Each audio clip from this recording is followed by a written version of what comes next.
autumn 1940, a Luftwaffe pilot sits in an armchair. Not a cell, not a steel table under harsh light. An armchair beside a fire, with a cup of tea going warm in his hands, and an RAF officer across the room who seems genuinely more curious about aircraft engineering than military secrets. The pilot was shot down over Kent 2 days ago. He is still shaken. He is also, almost against his will, beginning to relax. He accepts a cigarette. British, unfamiliar, surprisingly good. He draws on it. He exhales. He starts to talk. By morning, British intelligence will know the precise locations of 3 Luftwaffe airfields, the real combat range of the Messerschmitt Bf 109 under operational conditions, not the figure in the manuals, the real one, and the name of a senior officer whose existence they hadn't previously confirmed. He volunteered almost all of it. Nobody asked directly. Nobody threatened him. Nobody raised their voice. This is what winning looks like when you're very, very good at it. The German military did not send its personnel into combat unprepared for capture. Every serviceman received formal instruction in resistance to interrogation. Confirm your name, rank, and service number. Say nothing else. Identify the shape of a direct question and refuse to answer it. The Geneva Convention backed them up. A prisoner of war was legally entitled to stay silent, and most of them knew it. Conventional interrogation, the uniformed officer, the formal questions, the expectation of answers, produced almost nothing. The Germans had rehearsed it. They knew what it looked like. They knew how to sit through it and walk away without having said anything useful. Every British intelligence officer who tried it came back with the same result: name, rank, number, silence. The question wasn't how to force prisoners to talk. The question was how to make them want to. The Combined Services, Detailed Interrogation Centre, CSDIC, operated from a manor house at Latimer in Buckinghamshire and a nearby property at Wilton Park in Beaconsfield. From the outside, the operation looked almost absurdly civilised. Prisoners arrived in staff cars rather than trucks. They were met by officers who spoke German or Italian, not with textbook correctness, but with the easy fluency of someone who'd spent years among native speakers, because many of them had. They were given clean clothes, decent food, and access to amenities that in some cases exceeded what they had had in their own barracks. The formal interrogation, when it came, was brief and produced nothing. It wasn't designed to. It was theatre. The expected performance delivered convincingly enough that the prisoner filed it away as the interrogation and stopped waiting for another one. Then they were left alone. Or so they believed. The walls of Latimer House contained a microphone system of considerable engineering sophistication, not the crude, hissing devices of spy novels, precisely calibrated instruments concealed inside fixtures, behind panels, within objects a prisoner might casually examine and dismiss as entirely ordinary. The wiring ran invisibly through the building's fabric to a dedicated monitoring room where trained listeners, many of them German Jews or anti-Nazi Germans who had fled to Britain before the war, sat with headphones and transcription equipment around the clock, recording everything. A prisoner complaining to himself about the food, 2 prisoners speculating about the course of the war, a man writing a letter home and reading it aloud quietly as he composed it. All of it recorded, all of it transcribed, all of it analysed by morning. The microphones caught what prisoners said when they thought no one was listening. But the operation's most sophisticated element was more human than that. Stooges, Allied personnel, almost always native German or Italian speakers with deep knowledge of military culture, posed as fellow prisoners.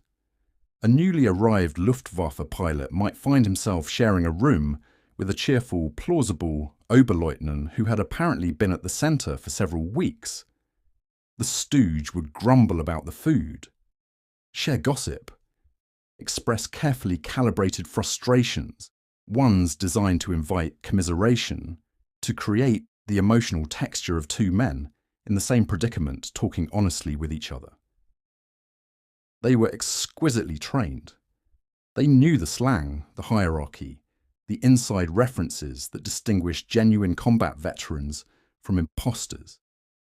They knew how to introduce a topic without seeming to introduce it, how to let a silence build until the other man felt the social pull to fill it, how to ask a question that sounded like idle curiosity rather than intelligence gathering.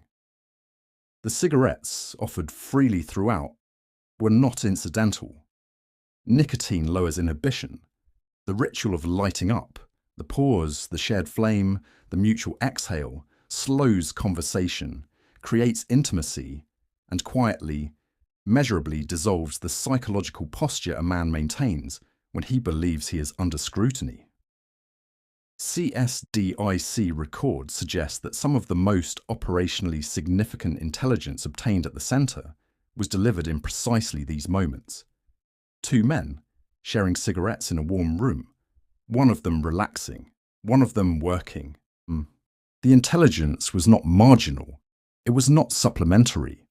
During the Battle of Britain, CSDIC transcripts gave fighter command something that radar and aerial reconnaissance couldn't: the view from inside the Luftwaffe's cockpits.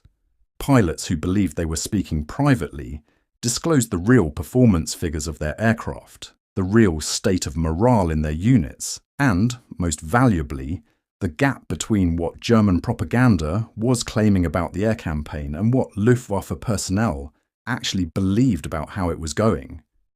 Several prisoners confirmed, apparently without realizing the significance of what they were saying, that morale in certain Geschwader had deteriorated badly after the strategic shift from targeting RAF airfields to bombing cities. This was precisely the intelligence that mattered, not enemy capability, which could be estimated, but enemy intention and enemy confidence, which could not.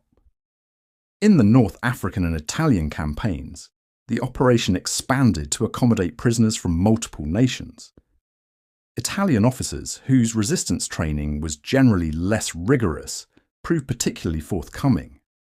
A senior Italian naval officer, captured in 1941, disclosed details of planned Mediterranean convoy routes during a monitored conversation he appears to have believed was entirely private. Men talked about things they had been explicitly ordered never to discuss, because they thought they were just talking. It is worth being precise about why this worked, because the mechanism is not obvious. A prisoner under coercion will tell you what he believes you want to hear. He is not trying to inform you. He is trying to make the pain stop. The intelligence this produces is systematically unreliable, contaminated by the subject's attempts to satisfy his interrogator rather than accurately describe reality. The harder you press, the less trustworthy the result. A prisoner who believes he is speaking voluntarily, in confidence, to someone with no official interest in what he's saying has no reason to distort his account. He is simply talking. And people who are simply talking tell the truth, or at least their version of it, with a consistency and richness that no formal interrogation can replicate. This was not a minor operational insight. It was a fundamental reorientation of what intelligence work could be. The Americans, initially skeptical, came around after reading CSDIC transcripts and noting the quality of what they contained. The methodology spread. The principle that discomfort produces resistance while comfort produces disclosure gradually reshaped Allied interrogation doctrine across multiple theatres. It shapes interview psychology still. Latimer House is now a conference centre. The monitoring room is gone. The microphones are gone.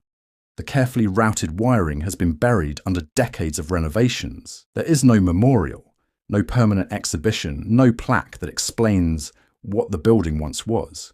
What survives is the archive. Thousands of transcribed conversations, many still partially restricted, documenting the inner workings of the German and Italian military machines. as described in Unguarded Moments by men who believed no one was listening. They had been trained to resist the British. They had been briefed, rehearsed, prepared. They knew the British were devious. They were right about that. They simply had no frame of reference for this particular form of deviousness. The warm room, the reasonable man, the easy conversation, the cigarette that tasted just for a moment like freedom. The pencil moved behind the wall. The most powerful intelligence weapon of the Second World War was not a code-breaking machine, not a spy network, not a long-range bomber. It was the discovery that a man who feels safe will tell you almost anything. They didn't build a torture chamber. They built a living room, and they listened to everything.